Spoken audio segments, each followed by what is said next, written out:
Shalom. Selamat berjumpa kembali saudara kasih Tuhan. Mari kita persiapkan diri kita untuk masuk dan menerima firman Tuhan.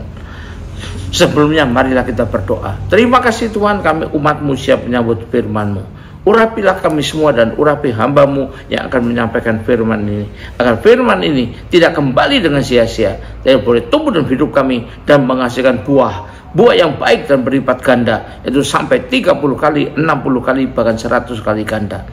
Dan berikanlah pada kami juga Tuhan urapan roh hikmat dan wahyu daripadamu, agar kami boleh menangkap, mengerti maksud dan isi firman-Mu ini dengan baik dan benar, yaitu tepat seperti yang Kau maksudkan pada kami semua.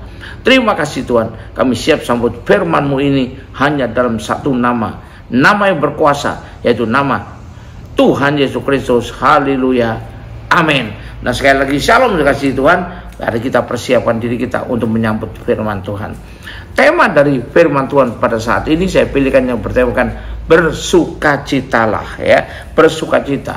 Kalau kita perhatikan kata sukacita, maka secara umum sukacita itu adalah sesuatu kondisi ataupun respon yang terjadi pada seorang, ya, karena keadaan-keadaan yang dihadapinya, dialaminya. Pertama, mengenakan, menguntungkan buat dirinya, atau melegakan dia dari tekanan-tekanan, atau untuk mendapatkan apa yang diinginkan, apa yang diidamkan, ya, atau bahkan sesuatu yang positif yang tidak terduga olehnya tapi dia terima. Itu buat orang bersukacita juga.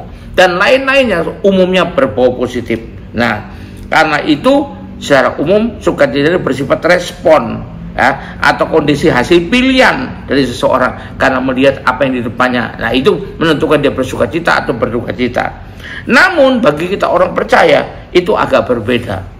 Bagi kita orang percaya, bersukacita itu haruslah inherent dalam kehidupan kita. Berarti ada atau tidak ada hal-hal yang menyenangkan, hal yang menguntungkan, hal yang melegakan, apapun juga mood kita harus tetap bersukacita tanpa perlu milih lagi apakah harus milih sukacita ataukah milih dukacita. Tidak perlu memilih lagi, perlu kita bersukacita senantiasa. Artinya setiap saat dalam segala waktu bersukacita. Firman Tuhan mengajarkan demikian, sehingga kita tahu bahwa ini harus inherent dalam kehidupan kita, bukan soal keadaan yang kita alami, ya, bukan soal yang hubungan dengan itu. Memang itu secara sukacita manusiawi, tapi ini sukacita rohani. Kita baca di 1 Tesalonika 5 ayat 16. Firman Tuhan menasihatkan kepada kita, mengajarkan, ya, bersukacitalah senantiasa. Saya tekankan kata senantiasa di sini. Artinya setiap waktu, kapanpun juga, dalam keadaan apapun juga tetap bersukacita. Itu perintah Tuhan buat orang percaya. Nah, artinya kalau kita memang benar dipenuhi Roh Kudus dan hidup kita dipimpin oleh Roh Kudus, maka hidup kita akan bisa membuahkan sukacita sebagai buah Roh Kudus di sini, ya, atau buah Roh Kudus hasil kaya Roh Kudus dari seorang. Mari kita baca Galatia 5 ayat 27. Bukan 27, ya, maaf, 22. Tapi buah roh ialah kasih, sukacita, damai sejahtera, kesabaran, kemurahan, kebaikan, kesetiaan, kelemah lembutan, penguasaan diri. Tidak ada hukum yang menentang hal itu. Jadi buah roh adalah salah satunya sukacita. Kalau kita dipimpin oleh roh, kita berbuahkan, yaitu menggambarkan apa? Sukacita itu inherent dalam diri kita, ada selalu pada diri kita. Masalahnya, bisakah kita melakukan demikian, ya? Bahkan Ulangan 12 ayat 7 mengatakan, ya, kita Ulangan pasal 12 ayat ke-27 menuliskan, di sanalah kamu makan di hadapan Tuhan Allahmu dan bersukaria, harus bersukacita, kamu dan seisi rumahmu, karena dalam segala usahamu engkau diberkati oleh Bapa Allahmu. Nah, ini, ya, jadi kita perlu tahu itu yang diajarkan firman. Kalau gitu, sukacita mana yang harus selalu ada pada kita itu? Yang mana? Apakah sukacita karena gaji dinaikkan? Apakah sukacita karena masalah selesai? Apakah sukacita karena mendapatkan apa yang diinginkan? Nah, ini kita lihat. Ini yang selalu harus ada dalam hidup kita. Yang pertama, dikatakan di sini. Pertama, sukacita yang harus selalu ada dalam hidup kita senantiasa adalah sukacita karena sudah ditebus dari dosa.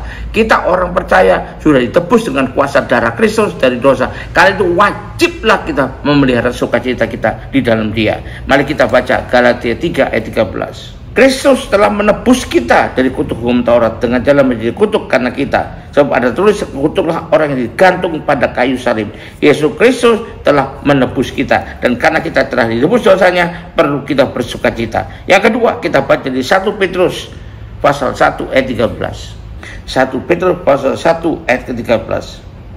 Sebab itu siapkanlah akal budimu, waspadalah dan letakkan pengharapan seluruhnya atas kasih karunia yang dianugerahkan kepadamu pada waktu penyataan Yesus Kristus, ya. Jadi dikaruniakan kepadamu kasih karunia, itu sesuatu yang baik buat kita, sesuatu yang positif bagi kita, karena itu kita wajib bersukacita, ya. Ini adalah sukacita yang terbesar loh, ya, bagi kita. Sayang, banyak juga yang dalam waktu-waktu tertentu dalam kehidupannya sepertinya kelihatan seperti melupakannya, ya, dan hanya fokus, hanya mikirkan, ya, pada masalah pergumulannya saat itu saja. Banyak saya lihat gini, bila kita adalah seorang yang Kristen sejati, maka sukacita harus ada pada kita, dan inilah sukacita terbesar kita, yaitu kita telah ditebus dari dosa. Itu yang pertama. Yang kedua, bagi kita orang percaya, sukacita itu inherent bagi kita, karena kita punya sukacita karena punya kesempatan atau bisa melayani Tuhan, ya. Kita baca dulu 2 Korintus 3 ayat 7. Pelayanan yang memimpin pada kematian terukir dengan huruf pada loh-loh batu. Namun demikian kemuliaan Allah menyertainya waktu ia diberikan, sekalipun pudar juga cahaya muka Musa begitu cemerlang sehingga mata-mata orang Israel tidak tahan menatapnya. Jika pelayan itu datang dengan kemuliaan yang demikian, kalau bercahaya terang mukanya, itu gambarkan sukacita yang ada. Kenapa? Karena punya kesempatan melayani Tuhan. Baca pasal 8 ayat 4. Dengan kerelaan sendiri mereka minta dan mendesak pada kami supaya mereka juga beroleh kasih karunia untuk mengambil bagian dalam pelayanan kepada orang-orang kudus. Kesempatan melayani ini adalah kasih karunia, dan itulah positif buat kita, karena itu wajib kita bersukacita, ya. Berikutnya juga adalah karena sukacita karena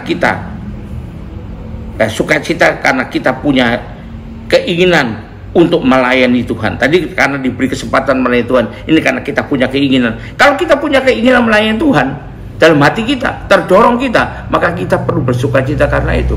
Karena itu ada sesuatu yang mendorong kita ke arah yang positif. Tapi kalau kita dalam hati malas melayani Tuhan, keberatan melayani Tuhan, nah itu sebenarnya ada merugikan diri kita sendiri, ya.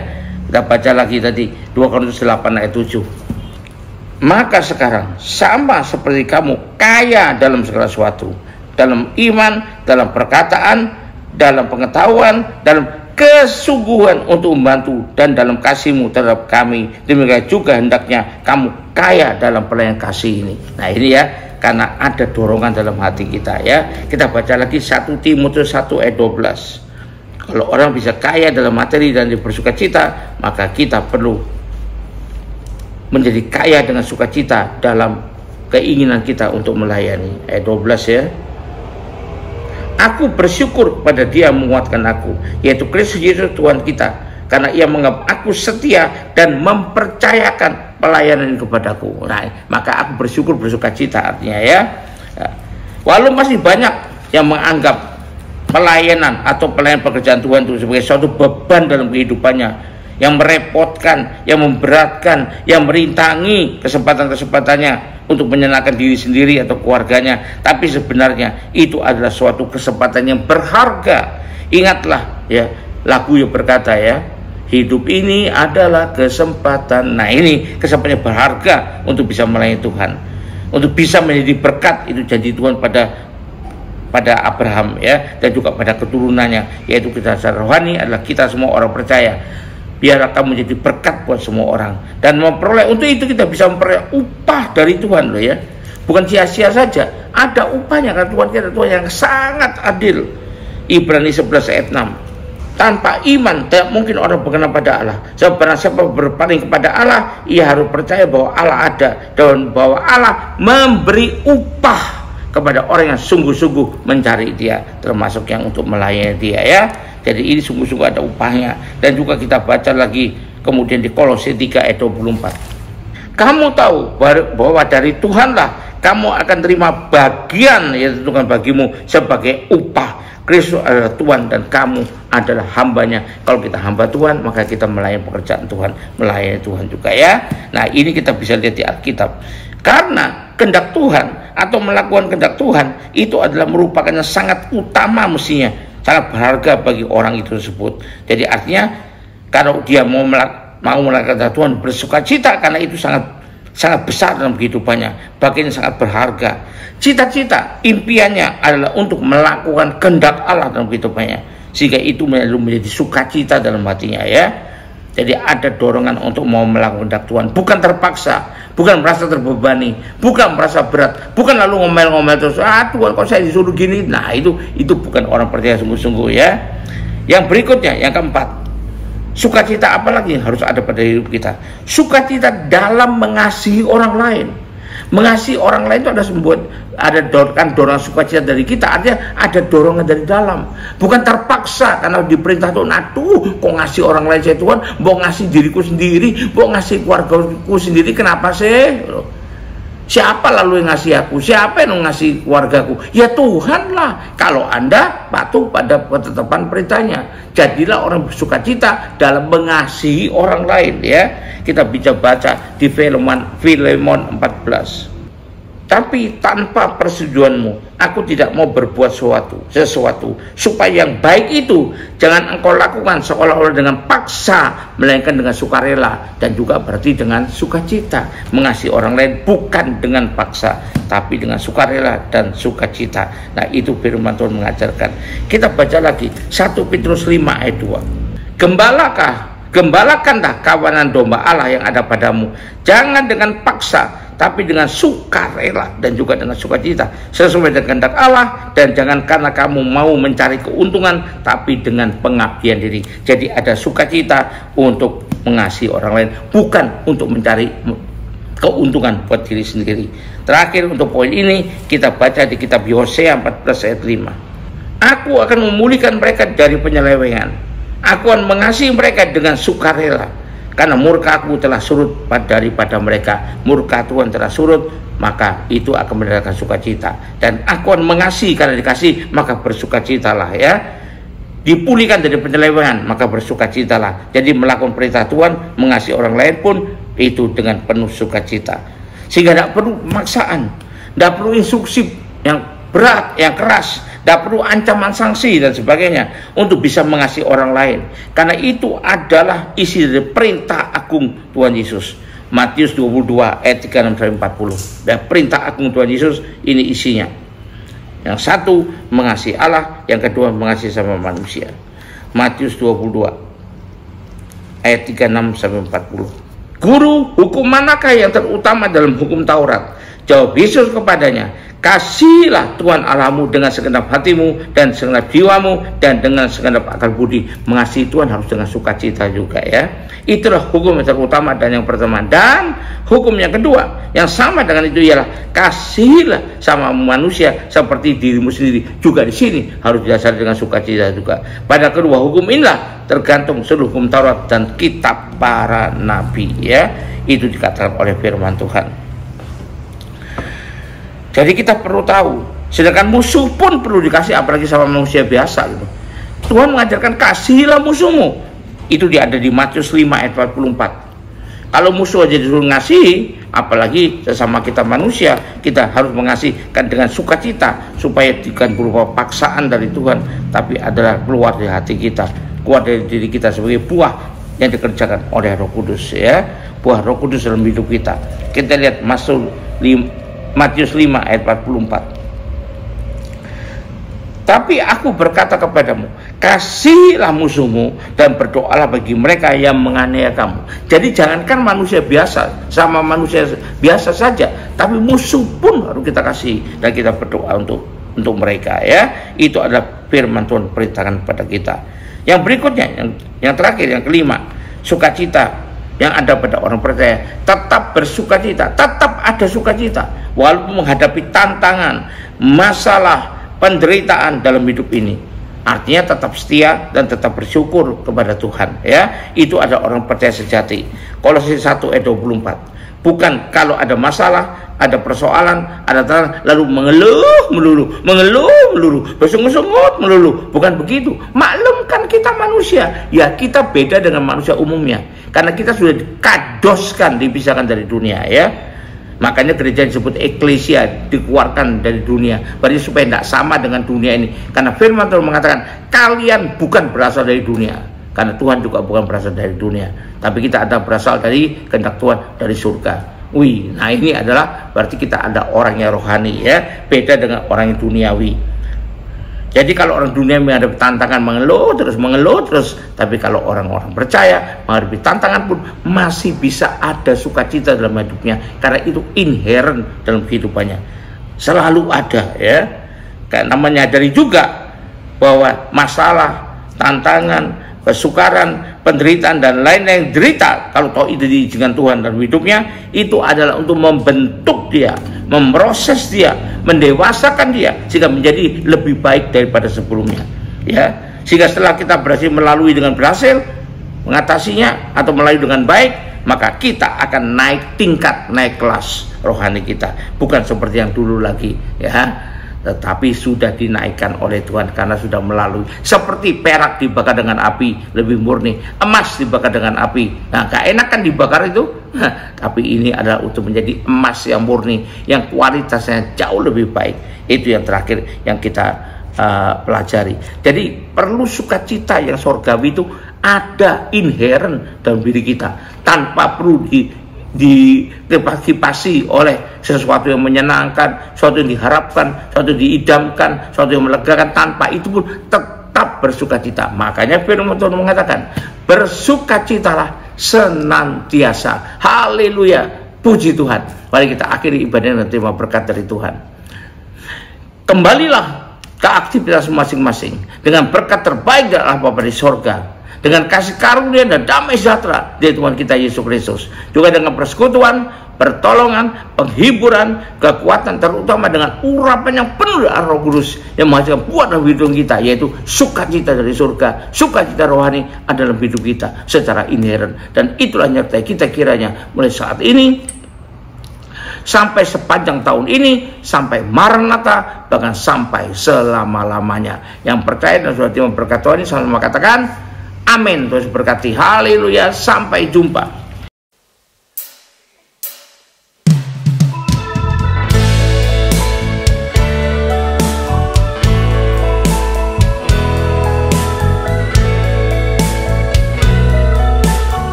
Menaikkan syukurku atas kemurahan Tuhan. Ku mau bersujud di kakimu, tersungkur di hadapan tatamu. Tiada yang dapat bertahan di hadapan tata kudus-Mu Tuhan. Betapa kemilau cahayanya, seluruh surga pun sujud menyembah Dia. Alam semesta pun turut serta memuja kebesarannya.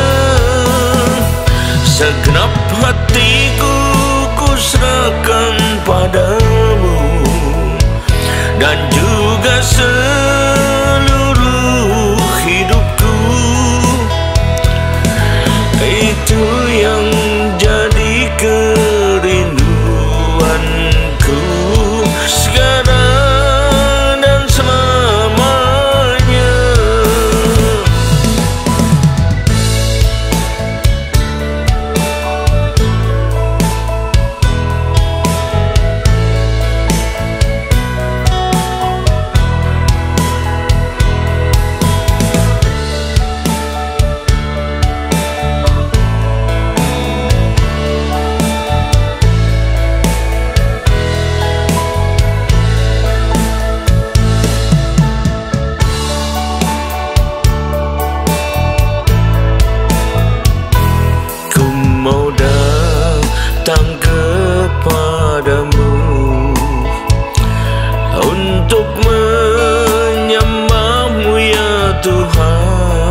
tersungkur di hadapan tatamu.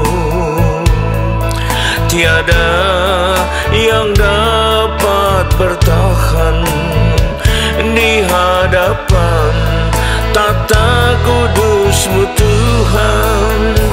Betapa kemilau cahayanya, seluruh surga pun sujud menyembah Dia. Alam semesta pun turut serta memuja kebesarannya. Segenap hatiku ku serahkan padamu, dan juga